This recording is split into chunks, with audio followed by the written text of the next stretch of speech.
This episode was filmed on May 26, 2020. If we have more recent episodes about the COVID-19 pandemic and how it affects children, we will include them in the description and in our COVID-19 playlist.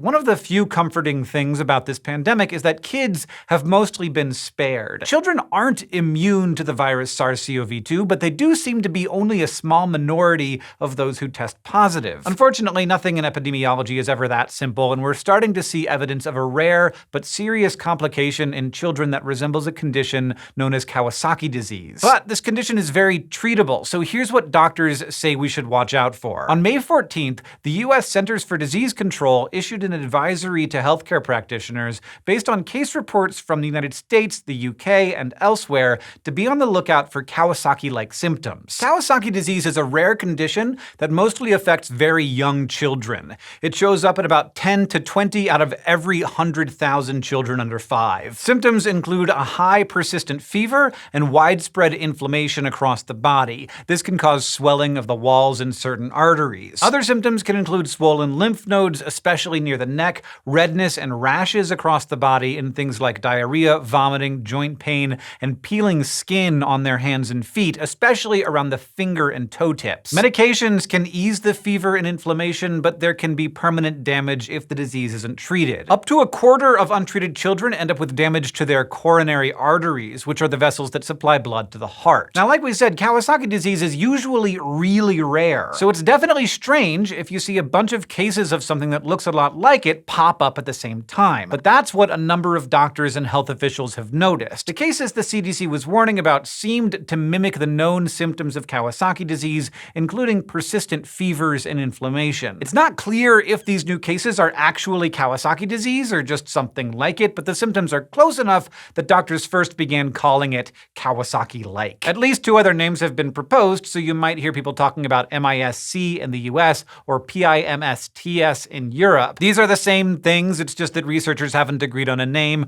or even if it needs a new name. One large hospital in Italy had 10 of these Kawasaki-like cases in 2 months, from mid-February to mid-April, compared to 19 diagnoses of Kawasaki disease over the past 5 years. That study also saw a difference in the average age of cases. Kawasaki disease normally affects kids with an average age of 3, but these patients were closer to 7.5. This could be down to the small sample size, though. Doctors in the UK have noticed a similar spike in the number of kids presenting with Kawasaki-like symptoms. And the state of New York has had about 100 MISC cases. New York's governor has said that they and 14 other states are investigating even more potential cases. Unusually for Kawasaki disease, some of those cases are in young adults from their early to mid-20s. Now, we don't know exactly what causes Kawasaki disease. It's likely a result of something triggering the immune system. Viruses, bacteria, and environmental causes have all been suggested, though we aren't certain yet. A 2005 study even linked cases of Kawasaki disease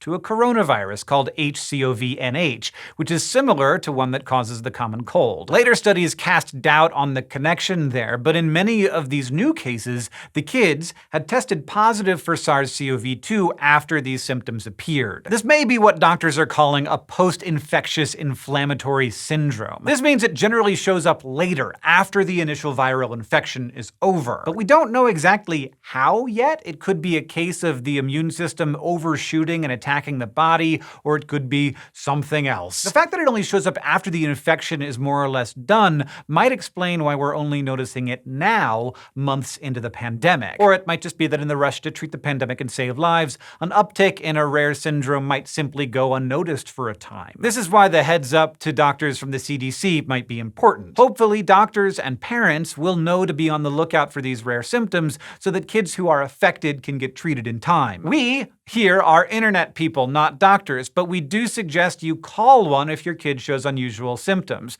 Remember, that's stuff like a high fever, abdominal pain, and feeling extra tired. We'll leave some resources for you parents out there in the description, but don't freak out because even with the increased number of cases, this is still super rare. Big picture, it's important to remember that children have an overall low burden of illness from this pandemic, and this Kawasaki Kawasaki-like problem is both uncommon and treatable. But it's good to look out for things like this. Doctors and families can stay vigilant to avoid permanent effects. Plus, understanding what's going on in these children might help us understand the immune response to the virus and why the majority of children seem only mildly affected. It's also a reminder that doctors and scientists are learning more every day about how SARS-CoV-2 affects the body. It's not always what we expect, but it's a problem we can solve. Thanks for watching this episode of SciShow, and thanks to our patrons who are helping us to bring timely information to everybody during this weird and difficult time. We really count on y'all,